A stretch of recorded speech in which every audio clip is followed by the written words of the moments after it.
अभी एक महिला ने एक महिला ने अभी अपने पति को काट पीट के ड्रम में पैक कर दिया। उसका पति तो पैसे वाला था, उसका पति तो पैसे वाला था, पर पैसे वाले को काट के एक टपोरी के साथ भाग गई कि नहीं?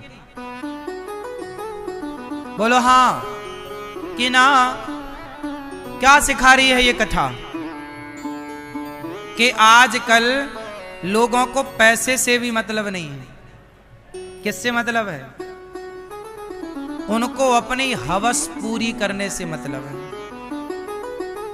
क्यों? अब उसका पति तो और सुंदर था, मुस्कान का, हाँ या ना? पर अपने अच्छे पति, अच्छा कमाने वाला, अच्छा सुंदर, और वो जिसके साथ भागी वो कैसा था? टपोरी, बिल्कुल थर्ड क्वालिटी का। लेकिन क्या था? वासनाएं थी ना मेरी मां। रावण सीता को काहे चुरा लाया? मंदोदरी तो बहुत सुंदर थी। मंदोदरी कितनी सुंदर थी आप जानते हैं? जितनी सुंदर माता पार्वती है, माता पार्वती जितनी सुंदर हैं, रावण की पत्नी उतनी सुंदर है। और सुनो, मंदोदरी कभी बुढ़ी नहीं होती, सदा जवान रहती है। 18 साल से ऊपर कभी नहीं जाती मंदोदरी। पंच कन्याओं में एक कन्या है मंदोदरी। जब चाहे कुंवारी हो जाए। अपने पति से जब जब वो मिलती तो कुंवारी होकर के मिलती। पता है ये बात आपको? मंदोदरी पंच कन्याओं में एक। पंच कन्या मतलब 5 कन्याएं हैं आज तक के धरती जगत में। एक है मंदोदरी, दूसरी है तारा, तीसरी है द्रौपदी, चौथी है कुंती और 5वीं है अहिल्या। ये 5 हैं जो जब चाहे कुंवारी हो जाए। द्रौपदी के 5 पति हैं। द्रौपदी, अब आप कहोगे कि किसी स्त्री के 5 पति कैसे हो सकते हैं? तो सुनो, सामान्य स्त्री के 5 पति नहीं हो सकते, लेकिन द्रौपदी के कैसे हो गए?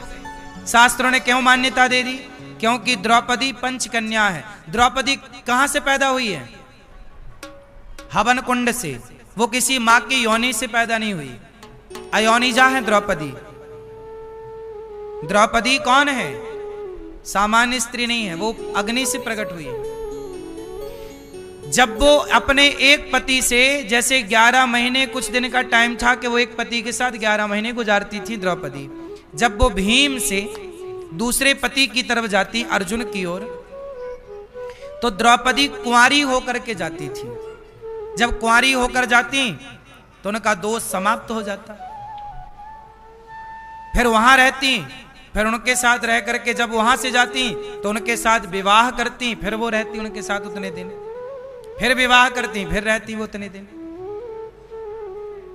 कुंवारी थी वो, हर बार कुंवारी हो जाती हैं। ये कभी बुढ़ी नहीं होती। वो जब चाहे अपने आप को 16-18 साल की बनाए, वो चाहे तो 25 साल की हो जाए। ये पावर था। ऐसे ही रावण की पत्नी मंदोदरी थी, कभी बुढ़ी होती नहीं थी, सदा जवान, सदा कुंवारी लड़की की तरह। लेकिन रावण अपनी ऐसी पत्नी पाकर भी सीता मैया की ओर भागा और नाश करा लिया। किसके चक्कर में? केवल शरीर की हवस, वासनाएं। तो आज रिश्तों में, आज जीवन में ये और समस्या है कि आदमी तृप्त नहीं हो रहा है, स्त्रियां तृप्त नहीं हो रही हैं। इसलिए कहता हूं, अपनी इच्छाओं को, अपनी वासनाओं को कंट्रोल। क्योंकि धर्म कहता है कि अपने पति के साथ रहकर ही जीवन गुजारना पुण्य है, धर्म है। अपने पति को, अपनी पत्नी को धोखा देना धर्म नहीं है। तुम्हारा मन कंट्रोल कब होगा? तुम दुनिया की उल्टी सीधी चीजें देखोगे, मोबाइल पर, टीवी पर गलत गलत चित्र देखोगे, तो तुम्हारा मन कंट्रोल कैसे होगा? मन को कंट्रोल करने के लिए ही सत्संग किया जाता है। सत्संगी स्त्री होगी तो कभी ना भटकेगी, संस्कारी महिला होगी कभी ना भटकेगी, संस्कारी पुरुष होगा कभी ना भटकेगा। परंतु संस्कार नहीं है, धर्म नहीं है जीवन में, तो भटकाव हो जाएगा। इसलिए आप ये मत सोचिए कि पैसा ही सब कुछ है। आजकल लोग पैसे को छोड़कर भी पैसे से आगे जाना पसंद कर रहे हैं,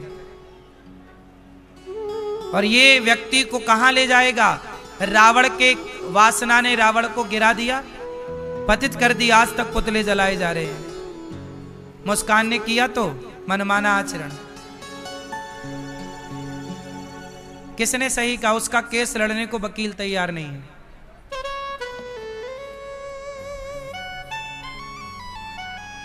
आपने अपने पति को धोखा दिया है, पति को एक पराये मर्द के लिए काट दिया।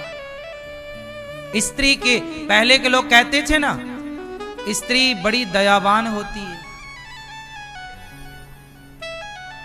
कॉकरोच देखे तो डर जाए, बड़ी नाजुक होती है। लेकिन आज एडवांस स्त्रियां देखो, खंजर छाती में डालने में भी हिचकिचा नहीं रही। सुना कि पहला खंजर उसी ने मारा पति को। निर्दयी कहते ना, पूत कपूत सुने हैं परना, माता सुनी को माता। पुरुष निर्दयी है वो।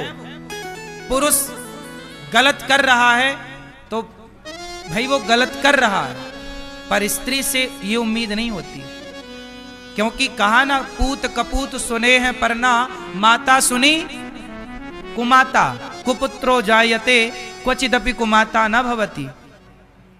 पूत कपूत हो सकता है, परंतु माता कुमाता नहीं हो सकती। पुरुष निर्दयी हो सकता है, पर स्त्री निर्दयी किसी भी परिस्थिति में नहीं हो सकती। पर ये सारी बातें ना अब झूठी सी लग रही हैं कि आज स्त्री कहां पहुंच गई।